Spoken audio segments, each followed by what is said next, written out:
Karşınızdayım dostlar. Bu günler dostlar klavye oyununu oynayacağız. Gördüğünüz gibi devamı istənir və devamı çəkirəm. Dostlar en çok izlenen videomuz klavye oyunu oldu. 20 bağıştan yaxın idi. Ama yine de 7 beğeni olduğu için ben de dedim ki bunun devamını niye çəkməyim və devamı çəkəcəm. Gördüğünüz gibi 60 sırada 5 milyon hızımız var dostlar. Çok güzeldi. Hedefim dostlar 11. seviyeye geçmek yoksa ne bileyim artık level ondan sonra event olsa o eventi çekeceğim. Sabaha da 2 video gelecek. Stella Briot eventi ve klavye eventi. Zaten klavye eventini seçerim ama sabah da seçerim. Ama ne çəkəcəm onu bilmirəm. O sırada Stella Briot'a çox bomba güncələmə gələcəkdi ama görə bilmirəm. 5 milyon hızımız var. Hoppa. Geldim buradan.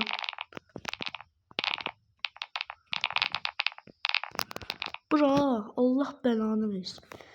Ya ben başım sıkmır oğlum. Oyun çok bağlıdır bir saat. Lan düzen amına koyayım. Ay ne bileyim dostlar. Kesemmiyorum buraya. Sadışıram. Devam istəyirsinizsə artıq yəni izlənməsə bu video 8 like ya da yorumlar yazsam neçə like gəlməsin istəyirsən. İzlənsə amma devamı az istəyəcəm like.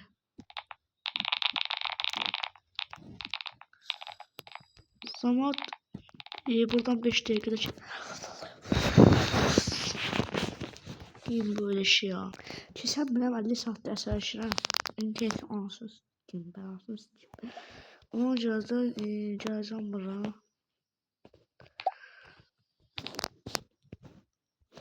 Aşama 11 göstərəcəm sizə. Gördüyünüz kimi aşama 11 burası. Buradan artıq sizə 86 səviyyə istəyirəm. Gördüyünüz kimi amma imkansızdır. Oğlum bu nasıl şey lan amma? Neyse bir şey geldi. Anla bu aşama 6.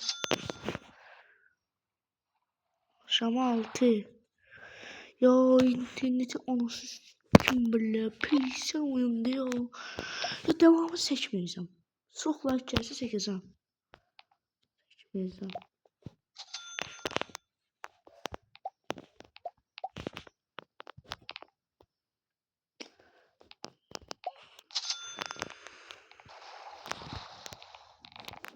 Tamam burada çizdi dostlar. Dostlar geldiğiniz için buraya geldik. Artık bak olmasa ben keserdim aslında. Sonra buraya geldi. Bana keserdi.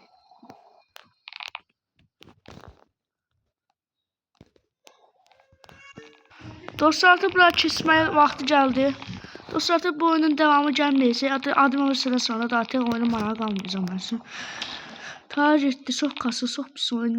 Hiç sevmedim valla. Bir tane video adım bu size videosu çekip tarih etti. Dostlar artık devamını seçmeyi düşünmürəm. Ya gündə 2 video, 3 video atıram yani mən birazdan yani nə vaxt görürsünüz. 2000 neyse Hasan ya. Hadi aşama ona göre dostlar aşama ona. Bura keçebiləcəm baxaq.